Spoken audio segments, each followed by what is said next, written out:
Hello everybody, welcome to another daily dose of gaming news and all that good stuff. And as always, I also publish on Rumble, on the blogger site, and an archive post thingy there. And everything is also done on Patreon for extra support.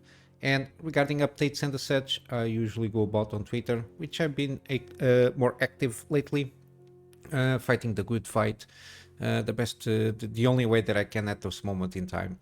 Yeah, yesterday I didn't manage to go around and do any kind of live stream. Got a busy like late day, got a very busy, so I didn't manage. But however, I managed to post the last VOD from the latest VOD from the last stream. What else? Later today, I think I managed to go about and do a Star Wars Survivor episode. And tomorrow will be Dead Space remake. I've been thinking about the trailer reaction that I did from the latest from the story trailer for the Shadow of the Earth 3, which I don't know, a light bulb kind of a thing light up in the initial sequence of the trailer that make me think that America and the Glowmine Queen are sisters indeed. I did I scratched the surface there, but I've been thinking a little bit more on that, and I will try and do a video, do a more in-depth explanation of how things can have occurred there, the betrayal and all the stuff there, and how it can be related to a certain degree to the Night of the Black Knives. And the shattering and all that stuff, how we can interconnect to a certain degree, and also the fact that, for example, the God Skin, how can they be to a certain degree interconnected, also with the Rune of Death and all that stuff. I have some ideas there, even though I'm not a proficient Elden Ring lore expert by any means, but I've been listening a lot of ideas from the content creators that do Elden Ring lore. I've been following up lately, and I have some ideas, some of them based on them, and others that I come up while playing the game and all that jazz there. But then I will try in the meantime, see if I can manage till the weekend to do a patchwork of a video there with some support material to explain a little bit and expand a little bit on my ideas there. But yeah, let's go for the news. AMD unveils the Radeon Anti-Lag 2. Basically, the anti-lag, they got a situation a few months ago, I think, in the beginning of the year, with the anti-lag plus stuff there, which is the main issue was because it was implemented in a driver level there.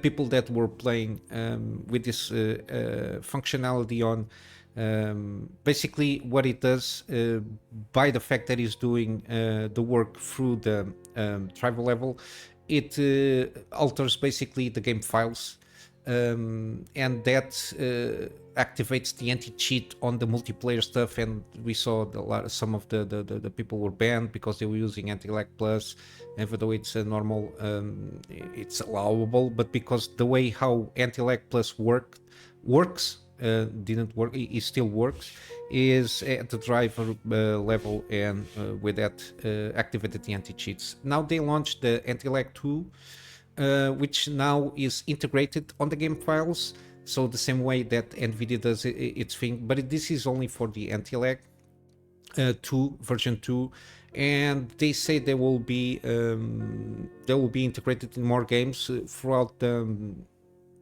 this year, and according to their own benchmarks, so this is AMD internal benchmarks, they say they can reduce around 37% latency.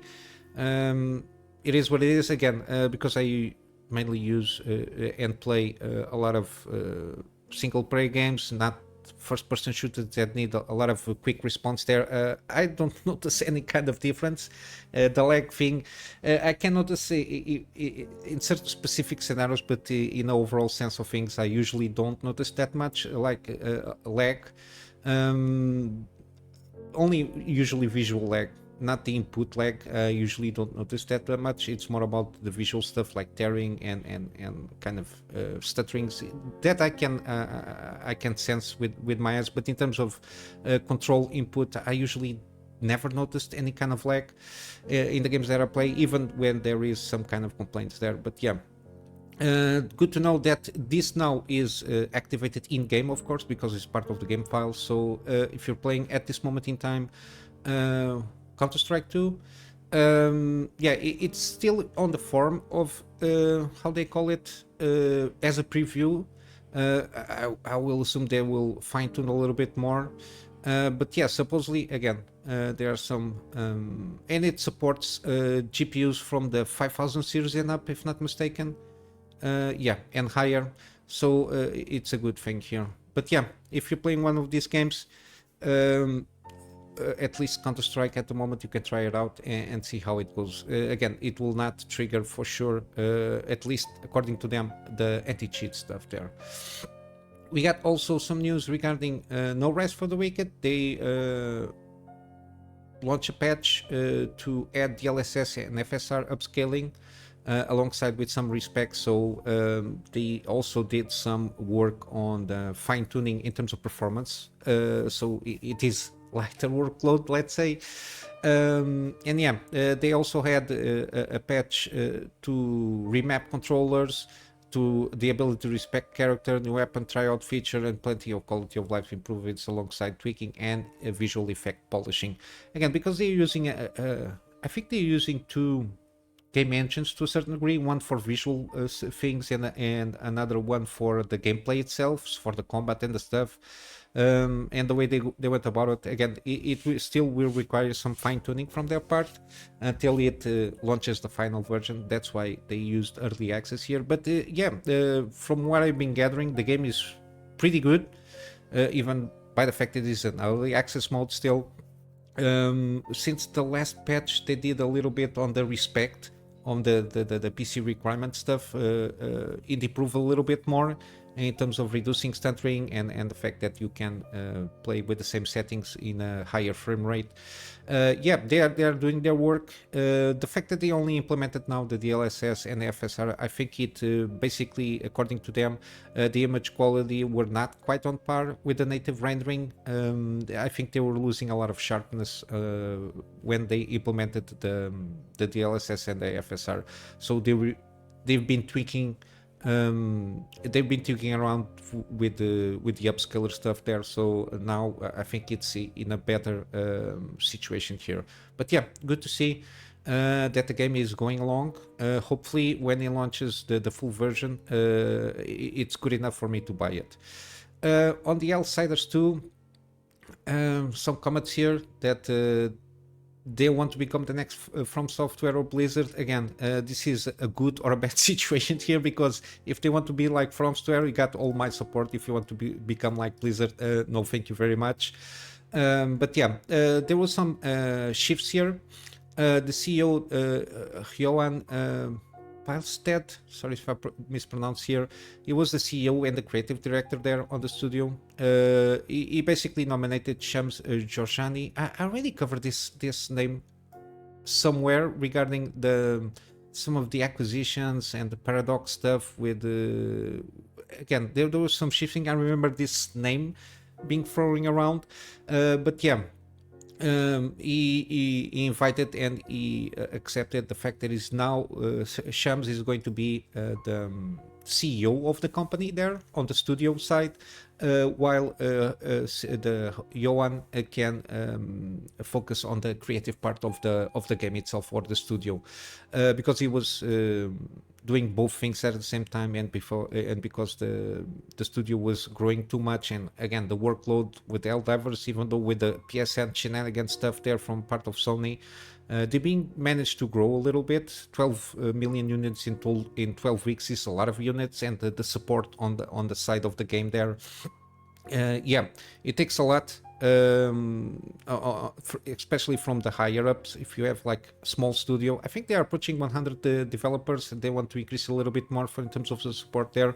But yeah, we'll have to wait and see how that goes. But supposedly now, Johan can focus more on the creative part and make a good roadmap. Again, technically the game seems pretty good. It's the only one that made me think to go for a co-op PvE kind of a thing there, because usually it's not my kind of game. But the way they went about it, and the mechanics and the story and everything, how it's set up, made me think maybe take a chance on the game. But yeah, Sony screwed up there with the PSN blacklisting and the account linking. Again, I don't see buying this game anytime soon.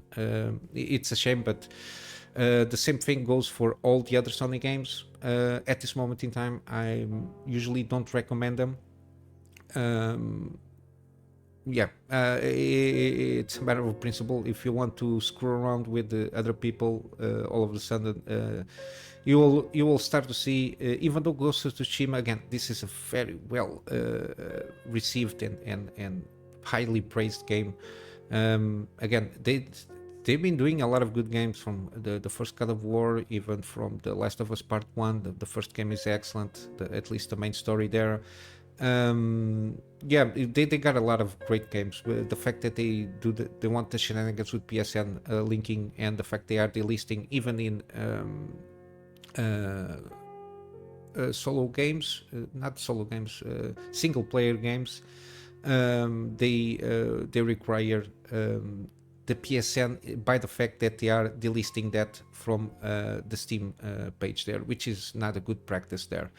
Yeah, but yeah, basically from the Helldivers, this is basically what they want, and the fact that, again, they are striving to be between a FromSoftware or Blizzard. I really advise for them to go for a FromSoftware approach there, because Blizzard is a money pit hell there. Their games, even Diablo 4, I think they improved a little bit there, but got the Overwatch 2 shenanigans that happened there. Yeah, Blizzard's not that good. Even though they mechanically the games can be pretty good, the way they will go about the monetization and trying to squeeze all the pennies out of you, it's not a good idea. Then we got here, how do I say it, a supposed called video game reporter. I'm not sure if I already saw her name around somewhere in some articles, but then again, these people from the gaming, so-called gaming journalism, they only know how to complain. And this woman bemoans YouTubers eating away at journalism mindshare. Again, journalism, you don't have to have a degree in the journalism school. Journalism basically just reporting what you see. Basically, that's what journalism is.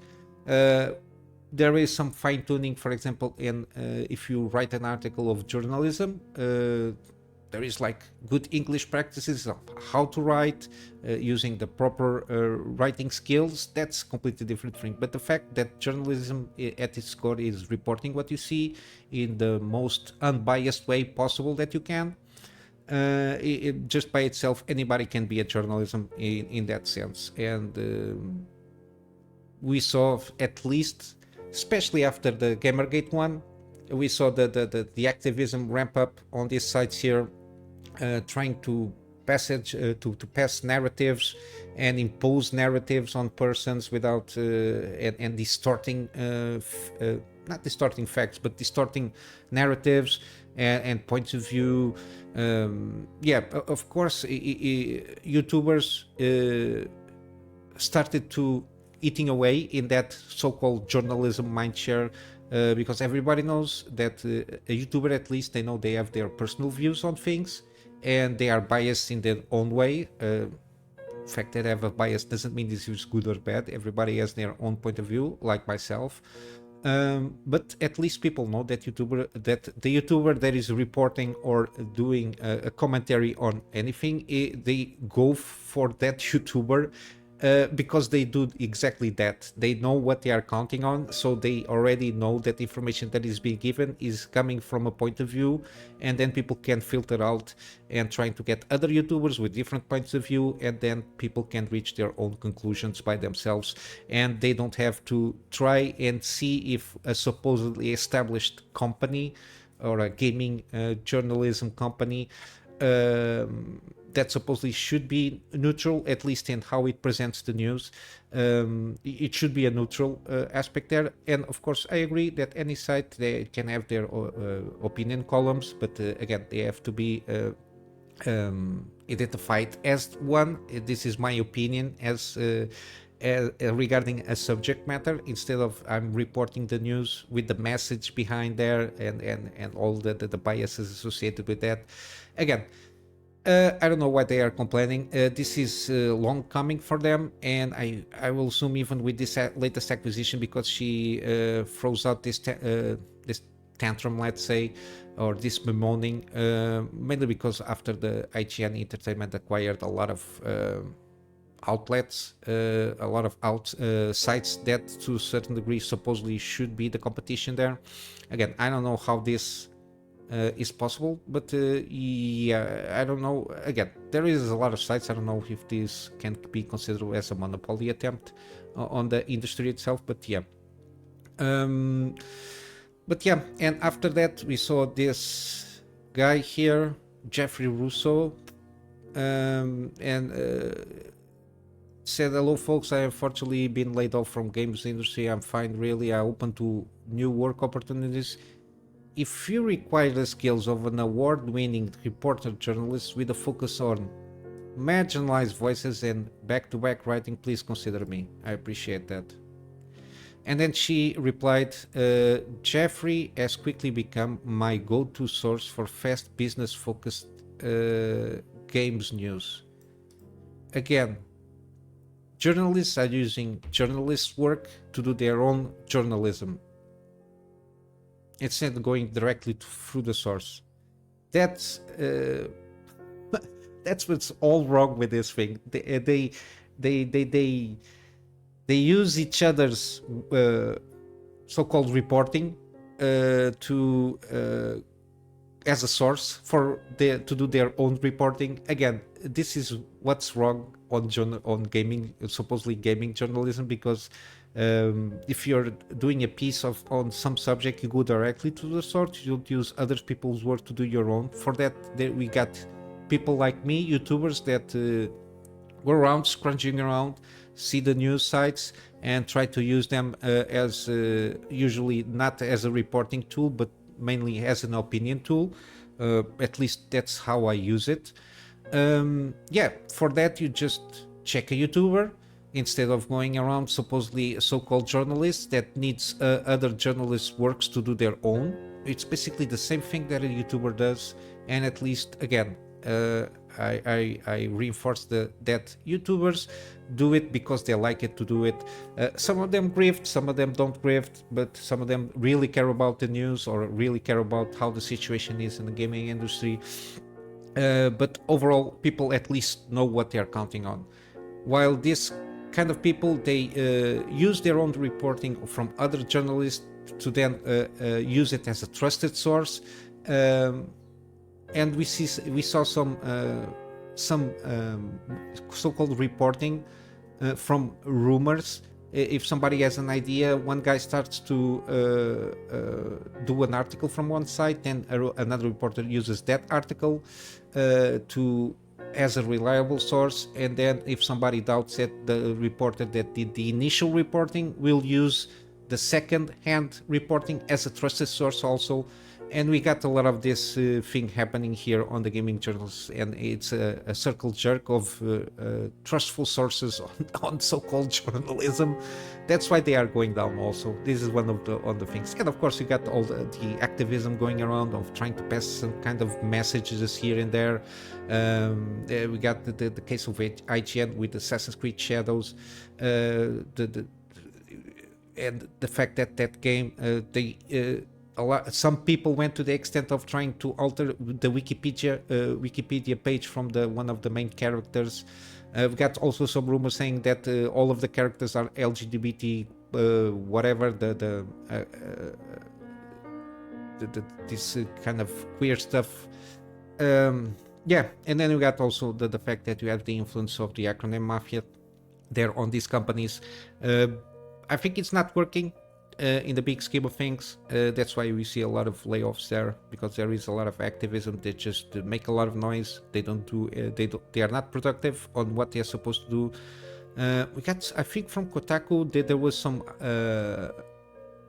directive from up above that said for the people working there to stick with the walkthroughs, reporting things as they are, but they don't give a shit, and they just go about and doing their activism. And I think that there is going to be a even bigger, I think throughout this summer, we're going to see a huge blow on the Kotakus and all this, even, I forget how they get polygons and all that jazz.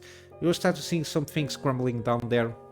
And yeah, but yeah, this is basically what they said. Yeah, strong base press is important in the lines to blur between gaming and social media big tech. There are so many stories to write. These senseless layoffs are especially painful as reactionary YouTubers with no journalism training. Again, journalism, for a person to be a journalism, there's no need to be any kind of training. The main thing of journalism is you report the things as you see it, and you present it as they are, saying this is what I found, and you leave it to the people that you read for the feedback. But yeah, basically that's it. It's reporting, and reporting what you see. And of course, these tweets had a lot of huge responses here. Again, I don't think I ever saw anybody here, but yeah, it goes in line with what I've been saying. It's not a fortunate journalism decided to stop being journalists, instead being activists writing lines to benefit whatever agenda that is important to them. YouTubers took over because you guys are boring and liars on top of that. And basically the message or the sentiment is basically the same there as mine to a certain degree. But yeah, you will get what you deserve to a certain degree, even though, again, I don't wish to anybody to be without a job. But if your job doesn't have any service or any usefulness, especially on the field that you're working or what you're supposed to do, you will eventually get out of the job, unfortunately. But yeah, this is what it is in terms of how it is. I will keep following up this transformation, try to cover it the best I can, the transformation on the industry in general. And to finalize here, I caught up this yesterday with Grummz on Twitter, what he posted there regarding doxing. I even saw one of them. He was invited before all of this happened to do a podcast, let's say, a program. I completely forgot. Side Scrollers, I think it was the YouTube channel. I'm not sure. But I watched him. Is basically his reaction to this, and yeah, some people saying, it's not really doxing because public information and all that jazz. I will let you know basically what the doxing definition is the act of publicly providing personal identifiable information about an individual organization without their consent. Again, the key word being consent. All of these people talk about consent, and they talk about a lot of this shit, but when it comes to this kind of thing, they don't really give a shit about people, and especially about doxing, because doxing is not only about the person itself. If a person has a family, that information can be used to dox other family persons of that family of that person. It's illegal in a lot of countries, and it's against TOS on basically all platforms and social media. The fact that the information might be available online or publicly, that doesn't mean that you can try to aggregate that information, because the fact that you are aggregating information to compile it in a package for you to give it away in the and call out that person saying, okay, this is public information, I managed to get around, and without resorting to any kind of illegal means, I managed to get around this public information from this person regarding he works on this company, the company is in this address, and he posted somewhere somehow the possibility of through a Facebook profile or LinkedIn or something like that. I managed to get around all this information and present it to you on the package. So that is doxing, and I think it's not morally wrong. I think it should be illegal everywhere. The fact that you have public information, that doesn't give the right, by whatever means, to gather that information, especially without consent. I'm against that. Even what so-called my enemies that I might get in life, I don't wish this, because in the real world there are some crazy people. When they start listening and get some ideas, if you provide them with the means to do something bad, they will do something bad, because yeah, they are human beings, they are damaged, let's say that. But yeah, doxing is you just, I'm on Brave, but you can on any, even on Google, you will get a very similar rundown on what doxing is, which is, it comes interesting from dropping documents. It's basically the same thing that I go around and get around getting some public information, and I just write it everything on the paper and deliver to somebody. Yeah, this is not good. And this thing of being doxed comes, it's like a culmination of certain things, because Grummz, it doesn't bully anybody, he just gives his opinion, and the fact that people don't like his opinion, we saw from how they call it, yeah, bounties. He's been subject to bounties. People, some of them, as you see, 20,000 K21, that makes this deep shit disappear. That's a threat. That's a direct threat to Grummz. And then you put it together with the being doxed. You're just putting people, give the incentive and the means for people to do something about it. And these people think it's because it's virtual, doesn't have real consequences on the real world. I don't know, there's something wrong with these people in the brain there. I really don't know. Just because you don't like the opinion, again, I don't know what's wrong with people that they cannot live their lives knowing there is people with different opinions with them, and there is no middle ground, there is no discussion. It's, I don't like your opinion, I just want you gone out of this earth. There's something wrong, a lack of humanity there. I don't know if they're raised wrong or something like that. And the story with the bounty stuff, that then there are other people increasing the bounty, 3k, 30k. I heard that it was raised around 50k in other places, I don't know. Again, if you know any ways to help out Grummz on reporting this stuff, because this last doxing was through a Discord server from, where is this guy, this deranged person, this guy, Nick Calandra. Again, I will leave the link in the description of the article so you can get a better look at this. Yeah. And this guy, through his Discord and Patreon, he basically weaponized all of this community there to get around and doxing, and through Patreon he even earns like 50k per month regarding this, which is it's criminal to a certain degree. I think it should be criminalized, these kind of things, using your own community to go after somebody and you are profiting out of that. It's like mafia style stuff.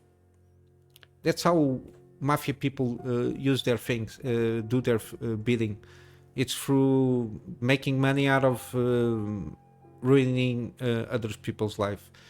And these people are not banned because they are violating TOS. They are blatantly threatening people directly. with monetary incentive, which is completely out of order. And the proof that we got here we got some screenshots here from what they were saying.